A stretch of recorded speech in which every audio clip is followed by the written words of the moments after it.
Why overthinking is not a problem. It's a hidden wound. The mind that never learned to rest. You are not thinking too much. You are thinking exactly as much as someone thinks when they were never fully allowed to feel safe.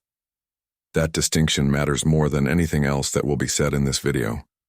Because the moment you stop treating your mind like a malfunction and start seeing it as a response, the entire framework through which you have been judging yourself begins to collapse. And what replaces it is not comfort exactly. It is something more unsettling and more necessary than comfort. It is clarity. Most people who overthink have spent years trying to fix it. They have read the articles. They have tried the techniques. They have caught themselves mid-spiral and attempted to interrupt the pattern with discipline, with distraction, with breathwork, with the sheer force of deciding to stop. And for a moment, sometimes, it works. The thoughts slow, the noise quiets, and then, almost without warning, it returns. Not because the technique failed, not because the person lacks willpower, but because none of those approaches ever touched what was actually happening. Overthinking is not a cognitive habit. It is a survival response that outlived its original purpose. It is what happens to a mind that learned, through experience, not through choice, that staying alert was necessary, that reading the room was protection, that anticipating what could go wrong was the only way to prevent the particular kind of pain that comes from being caught unprepared. The mind that overthinks did not develop its patterns randomly. It developed them in response to something real, something that once carried genuine emotional weight. The problem is not that the mind learned to do this. The problem is that it never learned to stop. And so you carry it into rooms where there is no threat, into relationships where there is no danger. You analyze conversations that are already over. You rehearse interactions that have not yet happened. You examine your own thoughts with a level of scrutiny usually reserved for things that are actually at risk. And somewhere beneath all of that activity, there is an exhaustion so deep and so familiar that you have almost stopped noticing it is there. This video is not going to teach you how to stop overthinking. It is going to do something more fundamental than that. It is going to show you why it started, what it was protecting, what it was responding to, and what it has quietly cost you in the years since. Because the path out of overthinking does not begin with techniques. It begins with understanding. And understanding begins not with the thought, but with the wound that the thought was built around. What overthinking actually is. Ask someone what overthinking is and they will describe it accurately enough on the surface. Thinking too much, going in circles, replaying things that already happened, worrying about things that have not happened yet, analyzing situations until the original question is buried under 17 layers of speculation, and the only thing left is the exhaustion of having done it. That description is not wrong, but it is shallow. Because what it describes is the behavior, not the mechanism. And if you only understand the behavior, you will keep trying to modify the behavior, which is precisely why most attempts to address overthinking produce, at best, temporary relief. The deeper reality is this: overthinking is not the mind working improperly. It is the nervous system working exactly as it was conditioned to work, in a context where that conditioning no longer applies. To understand this, you need to understand what the brain's threat detection system actually does. The part of the nervous system responsible for identifying danger does not distinguish cleanly between physical threat and emotional threat. It does not separate the danger of a predator from the danger of rejection, humiliation, or the collapse of an important relationship. To the nervous system, emotional unsafety registers with the same urgency as physical unsafety, and the response it generates, heightened alertness, scanning for signals, running simulations of possible outcomes, is the same. Overthinking is that response applied to the domain of thought. It is preparation disguised as rumination. It is vigilance disguised as anxiety. It is a protection strategy that has become so automatic, so deeply woven into the fabric of how you process experience, that it no longer feels like a strategy at all. It feels like your personality, and that is perhaps the most insidious part. When something begins early enough, when it is reinforced consistently enough across time and context, it stops feeling like a learned behavior and starts feeling like an identity. You do not think of yourself as someone whose nervous system learned to overthink. You think of yourself as someone who is simply like this. But minds do not simply work this way. They are shaped to work this way. By experience, by relationship, by the specific emotional texture of the environment in which they first learned what safety felt like and what its absence felt like. The thinking is not the problem. The signal that will not turn off is the problem. And somewhere beneath all the analysis, beneath all the loops and the replays and the preemptive catastrophizing, there is a nervous system that is still waiting for a signal that never came, the signal that it is finally, genuinely allowed to rest. What made that signal so difficult to receive? That question cannot be answered by examining the thoughts themselves. It can only be answered by going back to where the thinking pattern began, to the environment that first made hypervigilance feel not only useful, but necessary. The environment that built the overthinking mind. Overthinking does not begin in the mind. It begins in a room.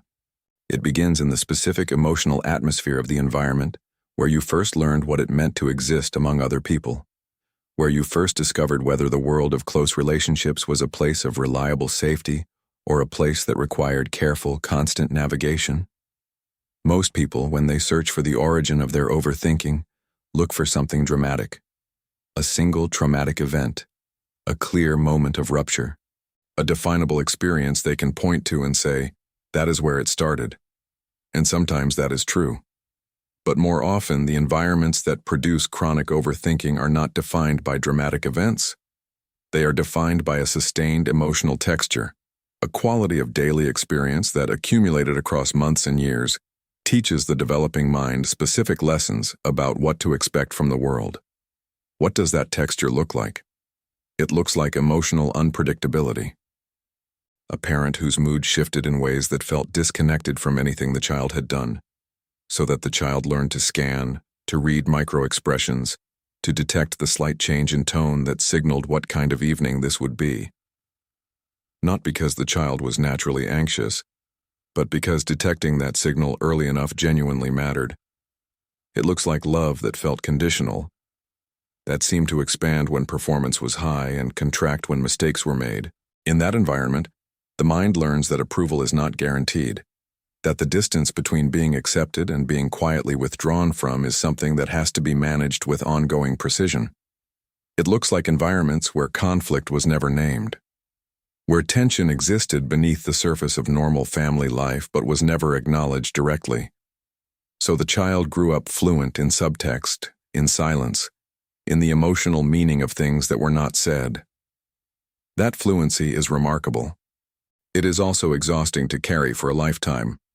It looks like situations where making a mistake carried a disproportionate emotional cost, not necessarily a violent or punishing cost, but a cost measurable in coldness, in disappointment, in the weight of feeling that you had disrupted something important. In that context, the mind's tendency to rehearse and anticipate is not irrational. It is the mind trying to protect you from that cost by eliminating the possibility of error in advance. None of these environments are unusual. These are ordinary emotional climates. They exist in homes that looked, from the outside, entirely normal.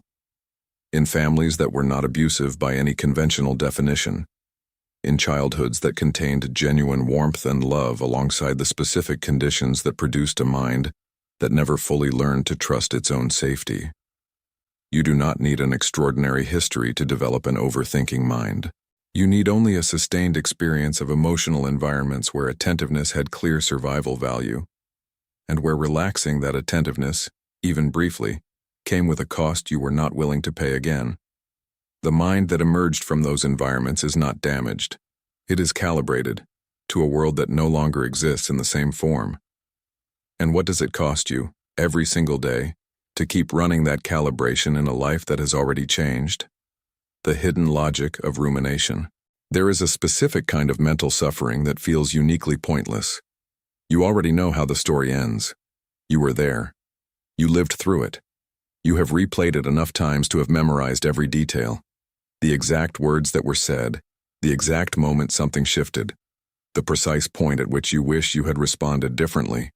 and yet the mind returns to it, again and again, not to extract new information, because there is no new information left to extract, not to solve anything because the situation is already over, just returns, circles, revisits. This is rumination, and to the part of the mind that experiences it, it feels like pure irrationality, like the brain spinning uselessly in place, like suffering without purpose. But rumination is not irrational.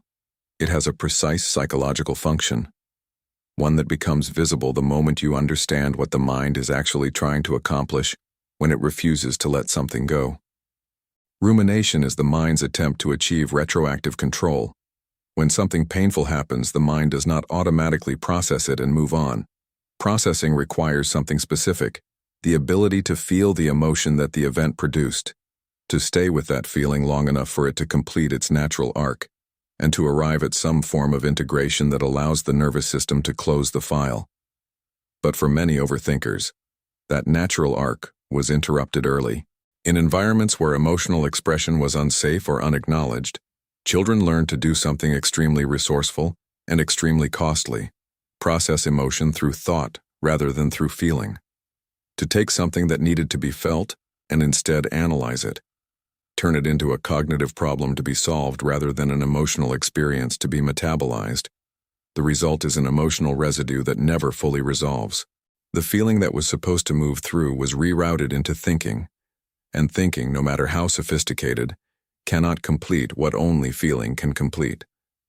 So the mind keeps returning to the event, not because it is broken, but because it is still trying to finish something that was interrupted, still reaching for the resolution that the original processing was never allowed to reach. This is why the standard advice, stop thinking about it, distract yourself, focus on the present, produces such hollow results. Distraction does not resolve the incomplete emotional process. It suspends it, and the moment the distraction ends, the mind returns with the same fidelity to exactly where it left off. The loop is not a malfunction. The loop is a search for the emotional completion that the nervous system has been waiting for, sometimes for decades, through the only tool it was given permission to use. Once you recognize that the loop is a search, you stop trying to interrupt it with force and start asking a different question. What is it that this part of me has never been allowed to fully feel? That question leads somewhere very different from where the loop itself leads, and it begins to point towards something the mind cannot reach alone, something that exists not in analysis, but in the body that has been carrying what the thinking could never resolve. Why intelligent people overthink more. There is a cruel irony at the center of the overthinking experience that most people who live inside it have sensed but rarely heard articulated clearly. The very qualities that make you capable, the perceptiveness, the depth of processing, the ability to hold complexity, the sensitivity to nuance that others miss entirely, are the same qualities that make your particular form of suffering so relentless. It is not a coincidence that the people most prone to chronic overthinking tend to be the people whose minds work with the greatest precision, who notice what others do not notice, who feel what others do not register, who can take a single interaction and perceive 17 layers of possible meaning within it, running each one against the available evidence with a speed and thoroughness that most people's minds simply do not operate at. That capacity is genuinely extraordinary. It is also, in the absence of felt safety, a source of profound and exhausting pain. A mind with high cognitive complexity processes more variables simultaneously. It generates more possible interpretations of any given situation. It is capable of imagining more outcomes, more failure modes, more scenarios in which something goes wrong. In a safe nervous system, this capacity is a resource. In a nervous system that learned to treat the world as requiring vigilance, the same capacity becomes a liability. Because now you are not just running one threat simulation. You are running dozens of them, simultaneously, with high resolution. Add to this the dimension of emotional sensitivity. People who overthink chronically tend not only to think more, they feel more. They register emotional information that others filter out. They are affected by subtleties of tone, energy, and relational dynamic in ways that more emotionally defended people simply do not experience. This is not weakness. It is a form of perceptual bandwidth that comes with both gifts and costs. The cost, in the context of an anxious nervous system, is this. You are receiving an enormous volume of emotional data, and your mind is attempting to process all of it consciously, because it never learned to trust that it could be safely felt without being analyzed first. Intelligent people who overthink often have a particularly painful relationship with uncertainty. The same mind that generates sophisticated analysis is also capable of recognizing the limits of that analysis. And that recognition, the awareness of what cannot be controlled or known, can become a source of its own particular dread. The mind that sees the most also sees most clearly how much remains unseen. And if the nervous system was never calibrated to tolerate that uncertainty without distress, the response to it will always be more thinking, more attempts to close the gap between what is known and what remains unknown. Not because more thinking will actually close that gap, but because attempting to close it is the only form of agency that feels available. The intelligence is not the problem. The intelligence in the service of a frightened nervous system is the problem.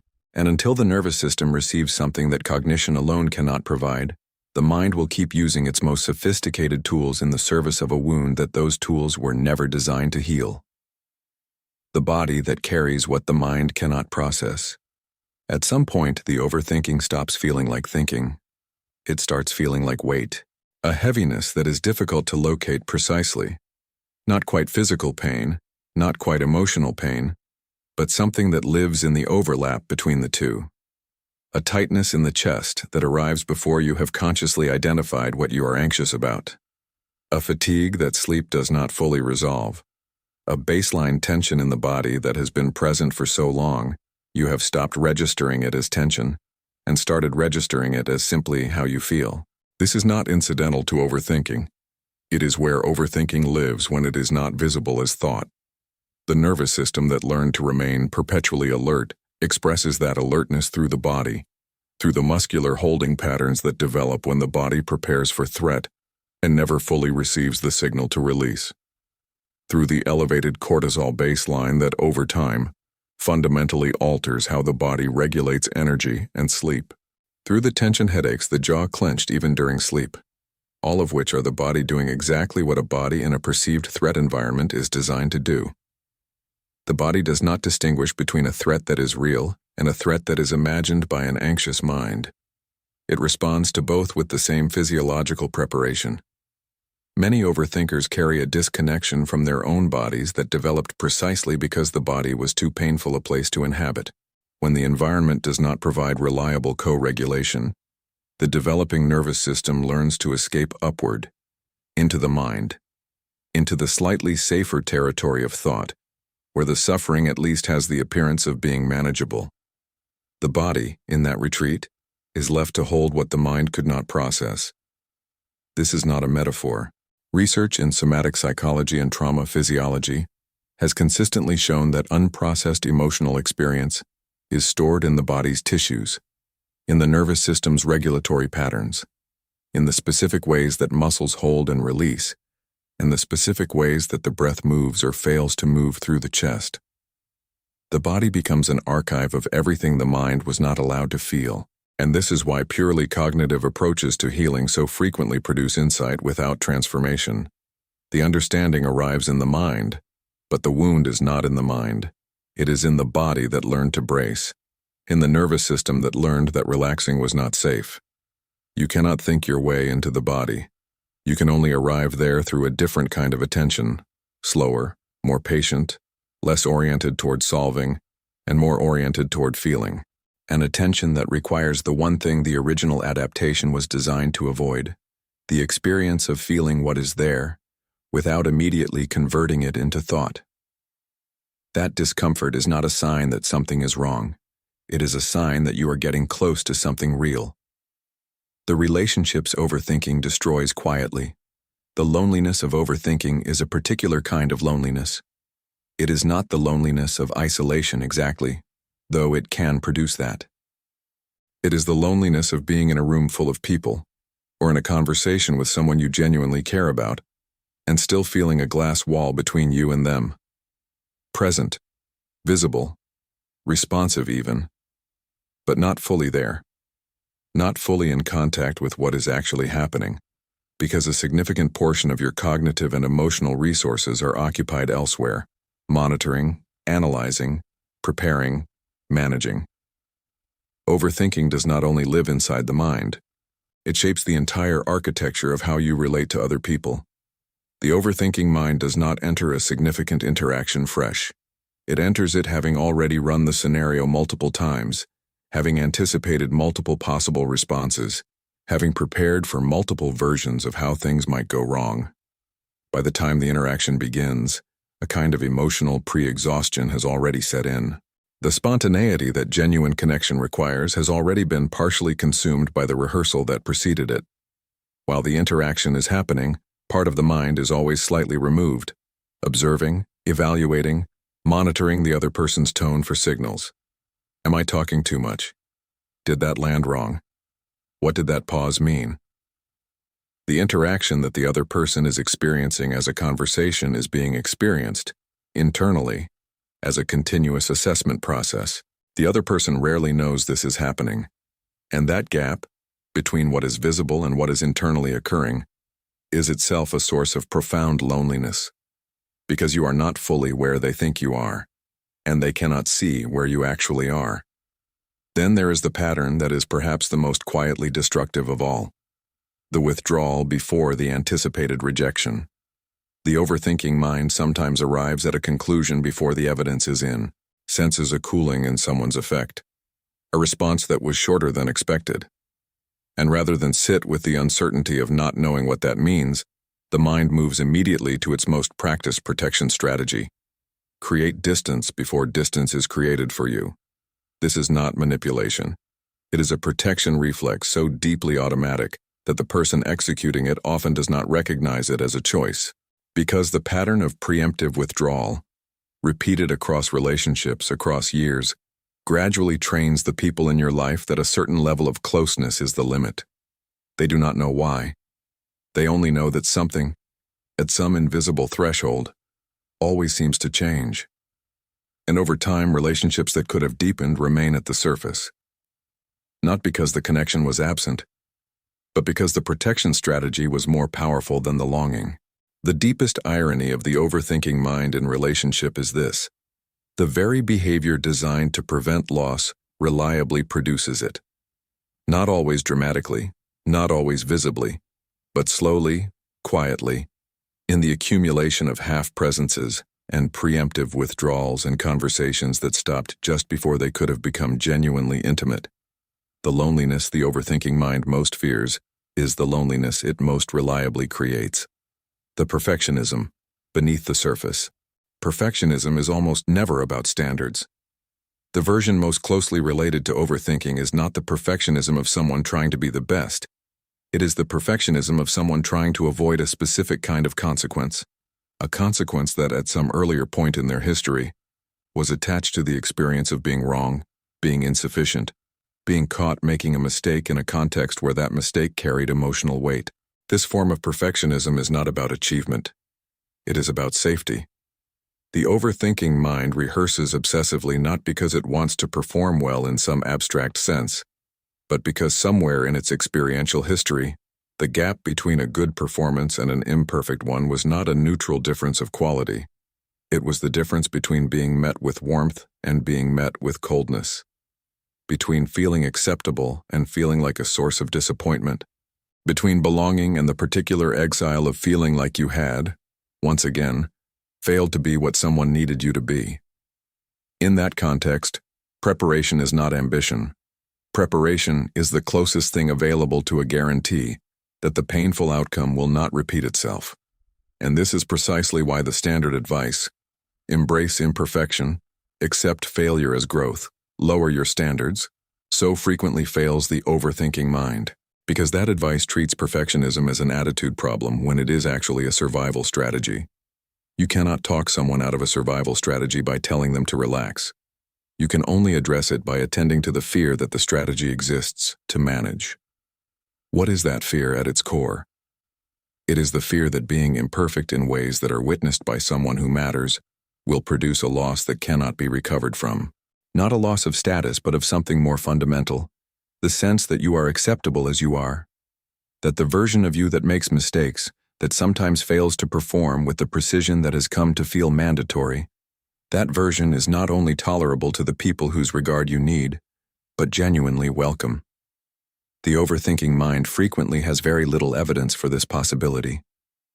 Because the perfectionism that developed in response to early emotional environments was never really tested against reality in an environment of genuine safety, it was simply installed as a permanent operating assumption that the cost of imperfection is high, that vigilance is the only available protection, and that relaxing that vigilance, even in contexts that might actually be safe, is a risk the nervous system is not prepared to absorb. The tragedy of this is not the high standards. The tragedy is the life that gets smaller and smaller as the perfectionism becomes more defended. The opportunities not taken because the risk of visible failure felt unbearable. The relationships not deepened because authentic self-disclosure required showing an imperfect self. The creative impulses abandoned before they could be realized. Perfectionism in this form is not a sign of high expectations. It is a scar shaped like a standard.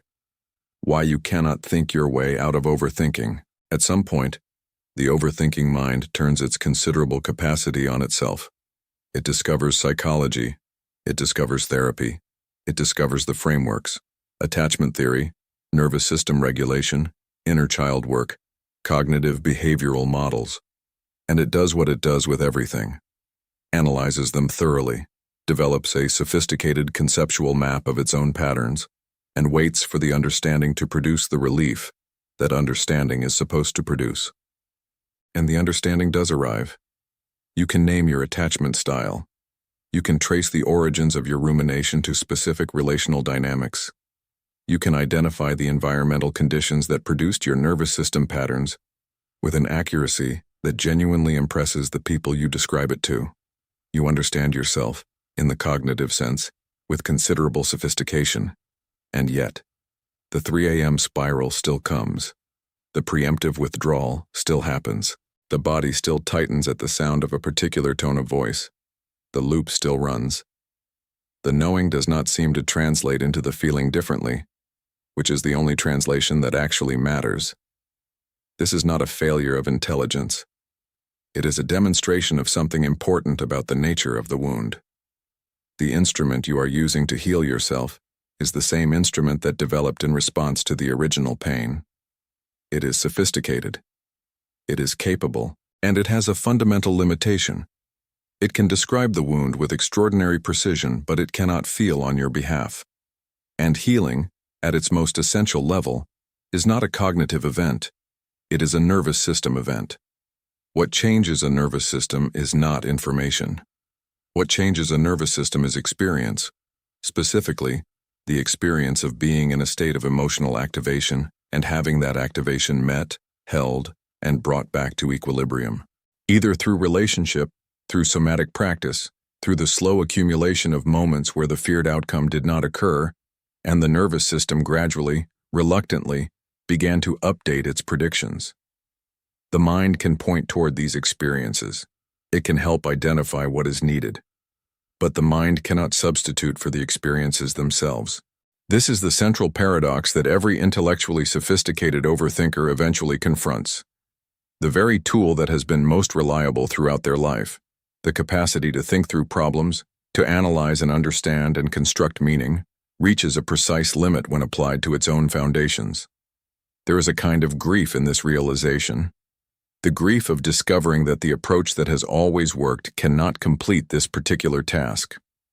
That the way forward requires not more thinking, but a different mode of engagement entirely. One that feels to a mind built around cognitive control like an unreliable surrender. But on the other side of it is a different relationship to the mind, one in which thinking resumes its natural role as a tool rather than a refuge. In which the mind can rest not because it has solved everything, but because the nervous system beneath it no longer requires it to. That possibility begins not with more analysis, but with something the analysis has been quietly circling for years without being able to reach: the wound itself, the wound beneath the thought. Every pattern has an origin, not in the dramatic sense that trauma narratives sometimes suggest, a single rupture, a clear before and after. Real emotional wounds rarely work that way. They accumulate. They develop through repetition rather than singularity, through the sustained experience of an emotional climate that slowly teaches the nervous system what to expect from the world. But they are real, and they are specific. The particular form your overthinking takes, the precise themes your rumination returns to, the specific relational situations that reliably activate your most intense mental spirals. These are not random. They are signatures, traces of the original emotional learning that the mind has been reorganizing itself around, often for decades, without ever directly encountering it. To reach the wound beneath the thought requires a kind of attention that the overthinking mind finds deeply uncomfortable. Not the attention of analysis, sharp, forward-moving, oriented toward conclusion, but the attention of presence, the slow, patient willingness to stay with an emotional experience long enough to feel what is actually there, beneath the interpretation of it, beneath the layer of thinking that arrived almost instantaneously to convert the raw feeling into something more cognitively manageable. What is usually found there is not what the mind expected. The mind imagines the wound to be something large, something proportionate to the suffering it has produced. But what is often discovered is something more ordinary and more devastating than catastrophe: the simple, accumulated experience of having needed something emotionally and not having received it. Consistently, the need to be seen without performing, the need to be accepted in moments of failure, not only in moments of success, the need for a relationship where emotional expression did not require the careful assessment of whether this particular emotion would be welcome or burdensome or dangerous. When those needs were not reliably met, the mind adapted. It learned to meet them partially through the only available route: cognitive control. If I understand the situation well enough, I will not be caught off guard. If I perform well enough, I will not be found wanting. If I monitor carefully enough, I will not miss the signal that would have protected me. The overthinking is the mind doing its best to provide, through thought, what could only have been received through relationship. Naming this is not about assigning blame. The environments that produced these adaptations were often inhabited by people doing their own best with their own unprocessed wounds. The inheritance of emotional patterns across generations is not a story of deliberate harm. It is a story of limitation. But the origin of the wound does not change its presence in your nervous system now. And something shifts, quietly, significantly, when you are able to hold the wound directly. Not analyze it, not explain it, not construct a theory about it. Simply recognize it. This is what happened. This is what I needed and did not receive. This is what the mind has been trying to protect me from ever experiencing again. That recognition is not healing in itself, but it is the first moment in which healing becomes genuinely possible. Because you are no longer trying to solve a pattern. You are meeting the person inside the pattern, younger, more frightened, more in need of something very simple than the sophistication of all the thinking ever suggested. What healing actually looks like for an overthinking mind. Healing, for the overthinking mind, does not announce itself.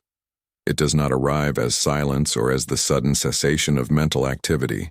Real healing for this particular kind of mind is far more subtle and far more interesting. It begins to appear in small perceptual shifts.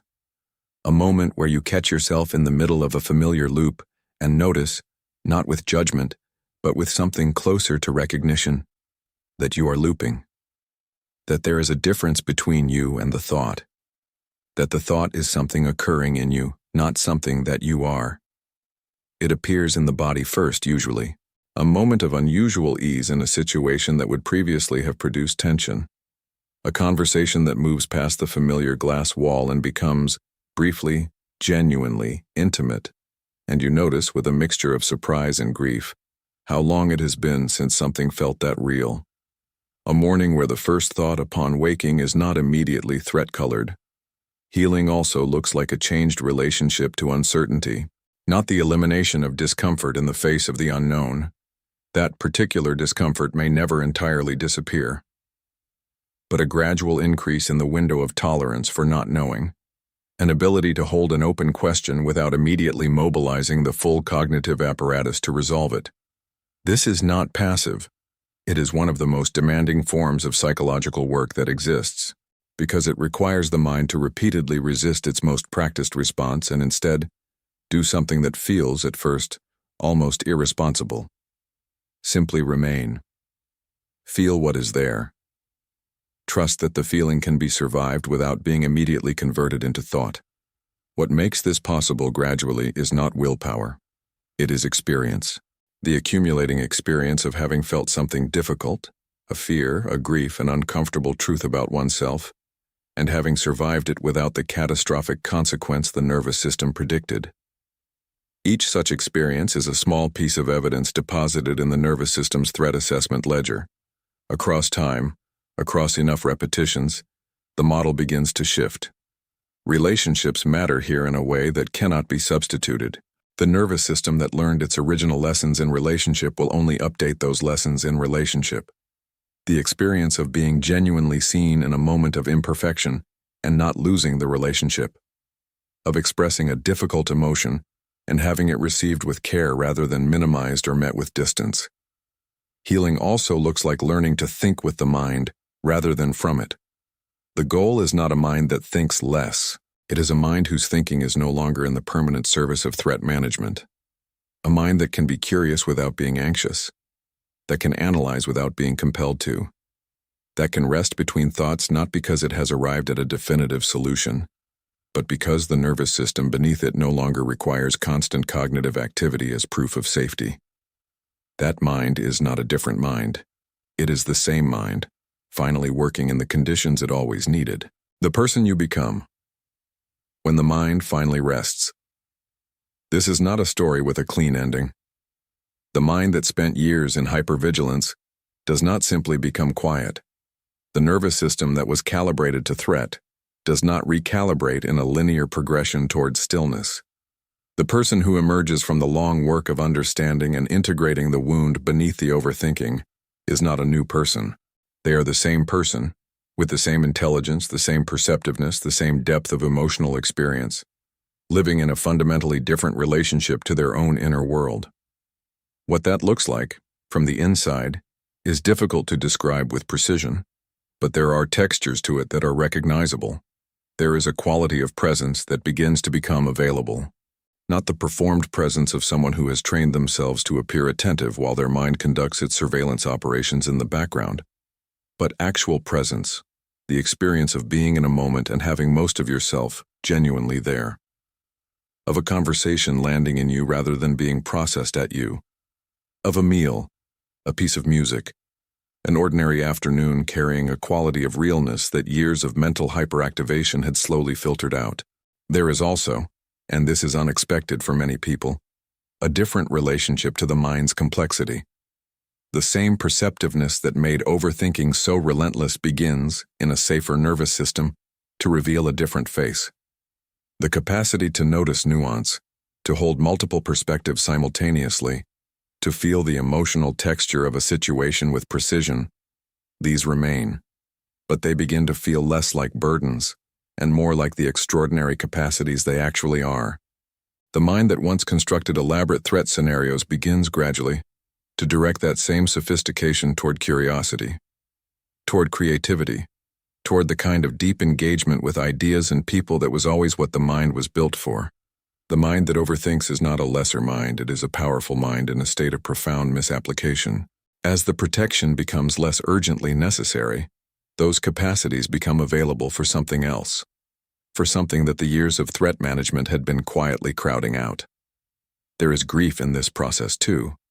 Grief for the version of yourself that spent so long trying to be safe rather than trying to be present.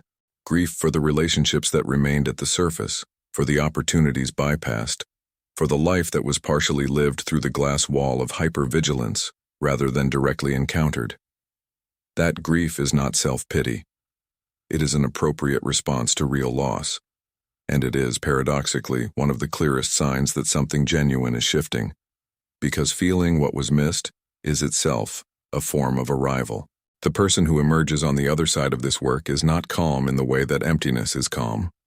They are calm in the way that someone is calm who has been through something true and has not looked away from it, who has allowed themselves to understand, gradually and with ongoing evidence, that they are safe enough now.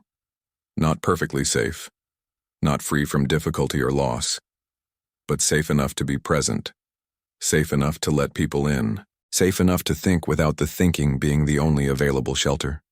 For a mind that spent years unable to rest, unable to trust, unable to fully arrive in its own life, the discovery that rest is possible, that trust can be slowly rebuilt, that discovery changes everything, not loudly, not all at once, but in the way that the most real things change, quietly, incrementally, and with a depth that no amount of thinking could ever have produced on its own.